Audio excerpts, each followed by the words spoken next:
You wake up tired. You drink your coffee, you go to work, you smile at your colleagues, you come home. And you are absolutely drained. It's not physical exhaustion. You didn't run a marathon. It's a heaviness in your chest. A tightness in your jaw. A low-grade hum of anxiety that never quite goes away. You ask yourself, why is everything so hard for me? Why do I feel like I'm walking through mud? Here is the answer no one gave you. You are carrying a corpse. In the last video, we talked about wrath, the fire that explodes. But today, we are talking about something far more dangerous. We are talking about the fire that you swallowed. We call it resentment. Resentment is quiet wrath. It is the anger you didn't express because you wanted to be a nice guy. It is the hurt you stuffed down because you didn't want conflict. You thought you were letting it go. You weren't. You were hoarding it. And just like food that is hoarded in a broken fridge, it has started to rot. That rot is poisoning your system. It is stealing your energy, killing your joy, and turning you into a bitter, cynical shadow of yourself. You cannot run your race while carrying a backpack full of dead weight. Today, we are taking the backpack off. We are going to walk through 5 specific, step-by-step habits to detox your soul, release the hidden resentment, and finally, breathe again. This brings us to habit number 1. And this is going to hurt a little. Habit 1, kill the nice guy. We have been trained to believe that silence equals virtue. We think that if someone hurts us, and we say nothing, we are being holy or stoic. That is a lie. There is a difference between peace and peace faking. Peace is when a conflict is resolved. Peace faking is when a conflict is buried alive. When you bury an emotion alive, it doesn't die. It mutates. It turns into passive aggressiveness. It turns into sarcasm. It turns into sudden outbursts over small things, like screaming because the Wi-Fi is slow. You aren't mad at the Wi-Fi. You are mad at your boss from 3 years ago. You are mad at your father. You are mad at your ex-wife. But because you tried to be nice, you never processed that pain. Habit 1 is a mental shift. Conflict is not a sin. Avoiding conflict to keep a fake peace is actually a form of dishonesty. You are lying to the world about how you feel. To detox, you must first admit that there is poison in the system. You have to stop smiling when you want to scream. Once you stop pretending, you need to find the source. Habit number 2 is the rot inventory. Resentment is vague. It feels like a fog. To defeat it, you must make it specific. You need to sit down with a pen and paper, not a phone, a pen, and ask the terrifying question, who owes me? Resentment is basically a spiritual debt. You feel that someone took something from you, your time, your dignity, your money, your childhood, and they never paid it back. Write it down.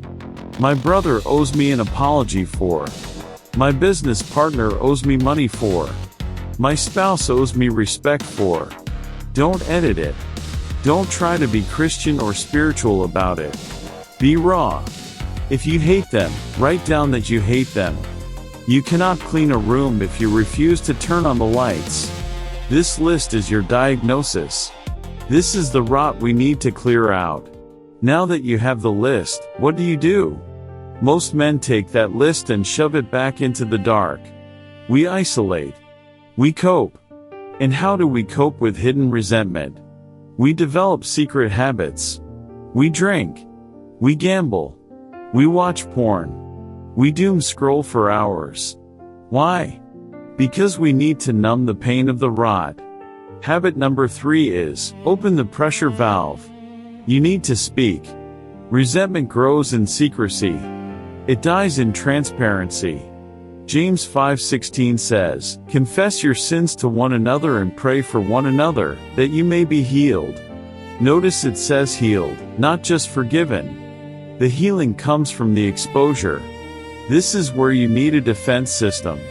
This is why I use Ever Accountable. We usually talk about this tool for fighting lust, but it is actually a tool for fighting isolation. When you are resentful, you hide. You retreat into your phone. You start living a secret life. Ever Accountable forces the windows open. It monitors your digital life and shares it with a trusted friend. But it's not just about catching you doing wrong. It's about creating a bridge for conversation. When your accountability partner sees you are spending 4 hours on YouTube at 2 a.m., they can ask, "Hey man, what are you running from? Who are you mad at?"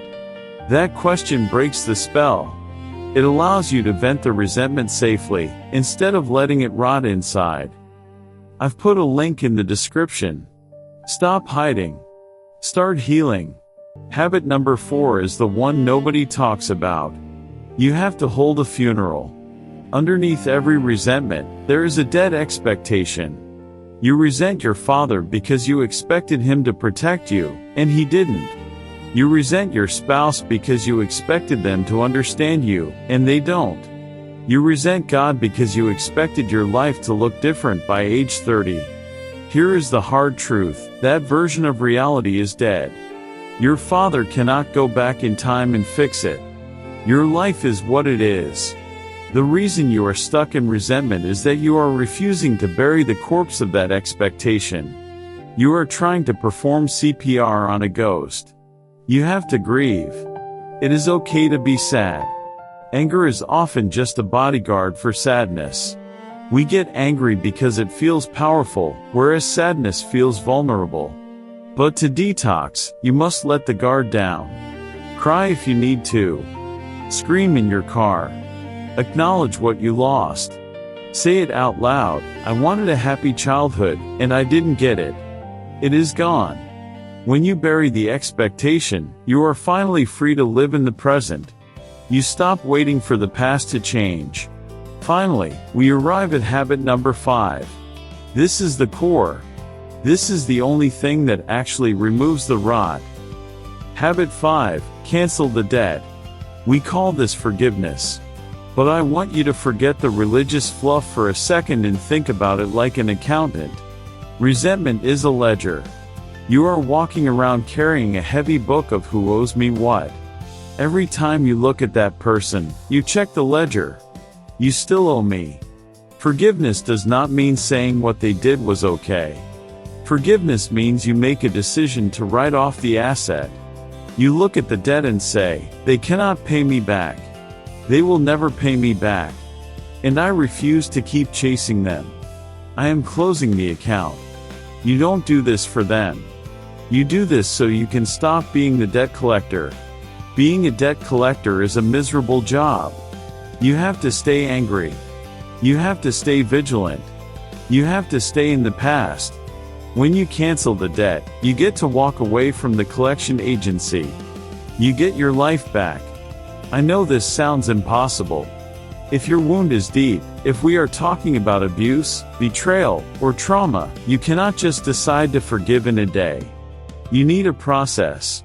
This is why I constantly recommend Forgiving What You Can't Forget by Lisa TerKeurst. This book saved me years of therapy. Lisa doesn't offer cheap band-aids. She understands that forgiveness is a surgery. She guides you through the complex, messy process of untangling your soul from the person who hurt you. If you are tired of carrying the backpack, this book is the map to putting it down. Link is in the description. Get it. Read it. Do the work. Imagine that backpack again. Imagine the weight of all those names, all those hurts, all those debts you have been carrying for years.